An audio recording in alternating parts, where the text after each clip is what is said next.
Everything we thought we knew about the Upside Down, the mirror dimension, the darkness, the hive mind, everything might be fundamentally, catastrophically dead wrong. It's true. The final trailer for Stranger Things, Season 5, Volume 2, just dropped.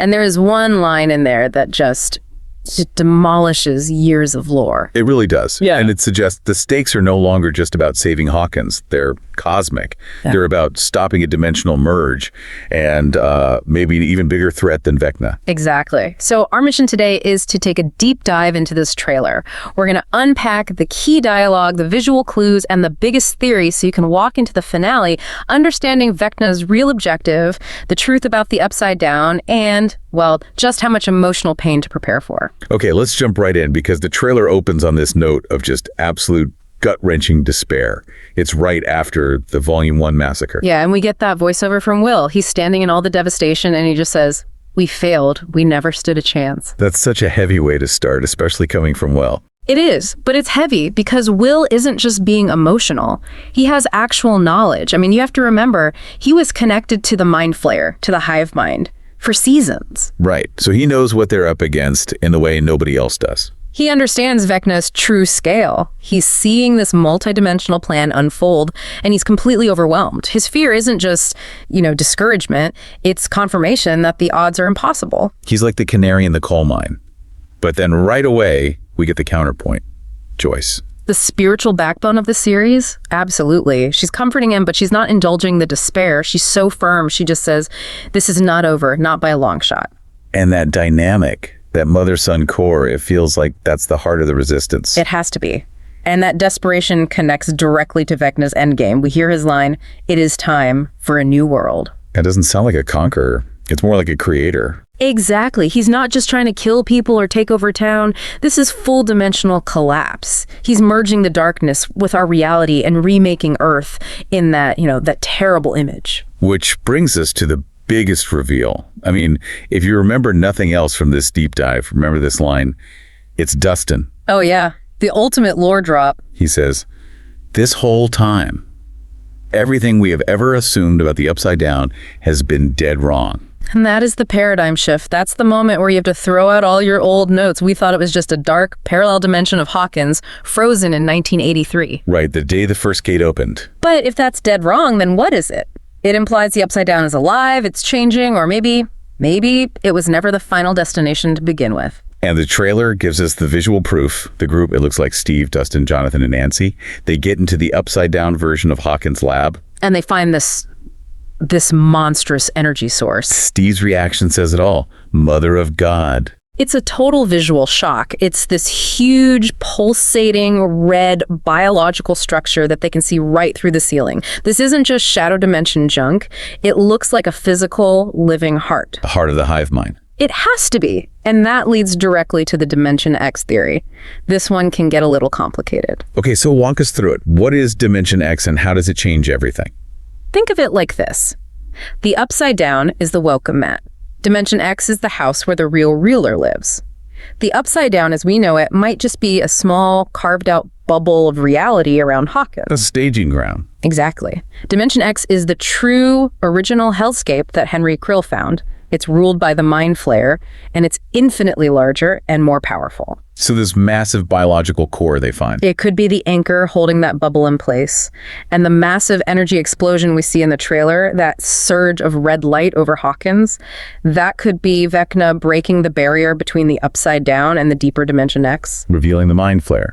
And initiating the full merge. We see Nancy and Jonathan get thrown back by the force of it. Inside the lab, the walls are literally melting. It's like the dimension is destroying itself to merge with ours. It's self-immolation for a higher, darker purpose. Well said.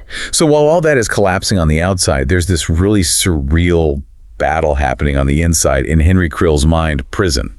The fans are calling it Kamzat's. Right, his personalized psychic torture realm. What's so fascinating is we see Max, who's trapped there mentally, teaching Holly, Mike's little sister, how to survive. How is she doing that? By using memories as camouflage.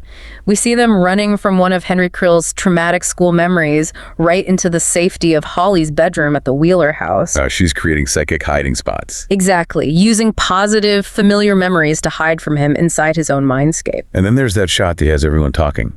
The standalone beige door in the middle of a field. Oh, the door. This ties back to a tiny detail from an earlier season. Mike once called Holly a hero and gave her the cleric D&D figurine. And clerics can create, what? Sanctuaries. Sanctuaries, dimensional exits. The theory is Holly can subconsciously create these dimension doors, these portal exits, from inside Khamzat's. The beige door is their key to getting out of his head. But Vecna realizes they're hiding or escaping, and that pivots the danger right back to the real world, to Hawkins Memorial Hospital. This is the consequence. He immediately sends demodogs to the hospital to kill Max's comatose body. If he kills her physical form, the psychic battle is over. He wins. And it turns into this pure horror scene. It looks like Jurassic Park with the raptors in the kitchen. It's so tense, and we see Lucas shielding her body, which is such a powerful parallel to Max protecting Holly in the Mindscape. We do get a quick character survival check here. I think I saw Vicky, the nurse, in the background. You did. She survives the initial attack. But the siege itself confirms Vecna is trying to sever Max's consciousness from her body. Lucas is the only thing standing in the way. Okay, let's shift to the external fight. The gang is going on the offensive, and it looks like it's a war on two fronts. First, the military base. Right, we see Murray Bauman driving his truck straight into the base, and he yells, "Showtime!" Classic Murray. It's urgent because that base is probably where the last main stable portal to the Upside Down is located. They need access to it. And Nancy is leading the charge, of course. Full Rambo mode. Fully geared up. And she's not just firing at random soldiers. She seems to be targeting Dr. K, the military scientist who's been hunting 11. So she's going after the people who started this whole mess. But it looks incredibly dangerous. The truck's windshield is just riddled with bullet holes. That does not look good for Murray. That feels like a setup for a heroic sacrifice. It really does. Him declaring showtime and then driving into that chaos, it feels like he's going to clear the way for Nancy and the others to get through the gate. And that need for allies is mirrored by 11. She's back in the real world, and she immediately seeks out Kali, or 8. And her request is so direct, help me find him, kill him. This confirms Kali is back in the fight. Which is huge, because she doesn't just have raw power. She has knowledge. Critical knowledge. She knows how to manipulate minds. She understands Henry Krill's past in a way 11 doesn't. She could be the key to finding a weakness. They also have this other really risky plan, the shock jock maneuver. We see Robin cranking up the voltage on a strapped-down Demogorgon.